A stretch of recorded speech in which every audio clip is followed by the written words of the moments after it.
Hello guys, তোমরা আশা করি অনেকেই বুঝতে পারছো যে আজকাল একটা নতুন রিলেশনশিপ উঠেছে। সেটা হচ্ছে মাত্র 1 থেকে 1.5 মাসের মধ্যে সেটা কাট আপ হয়ে যাবে, মানে কেটে যাবে। এরকম রিলেশনশিপ থেকে নিজেকে বাঁচিয়ে রাখো। মানে কিরকম?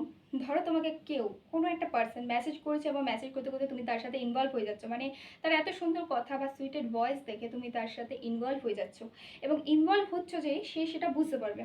ঠিক আছে, তোমাকে ভয়েস দেবে এবং মেসেজ করবে, প্রথম প্রথম মেসেজ করবে, সেকেন্ড তোমার থেকে নাম্বার চেয়ে তোমার সাথে কল করে কথা বলবে, টাইম পাস করবে। ওকে, এটা কিন্তু সে ভালোবাসছে না, তুমি কিন্তু ভালোবেসে ফেলছো, কারণ তুমি ইমোশনের সঙ্গে জড়িয়ে যাচ্ছ। সে কিন্তু এখান দিয়ে খেলছে, বুঝতে পারছো, আর তুমি এখান দিয়ে। তো এখান দিয়ে যারা ভালোবাসে তারা সত্যিকারে বেশি ফেলে, আর এখান দিয়ে যারা করে তারা হাঁটিয়ে দিতে পারে।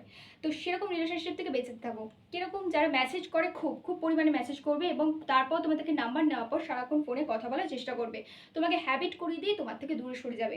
তো এরকম রিলেশনশিপ থেকে অবশ্যই বেঁচে থাকো। এখন এটা রিদম হচ্ছে, মানে খুবই দিন দিন ইনক্রিজ হয়ে যাচ্ছে এটা।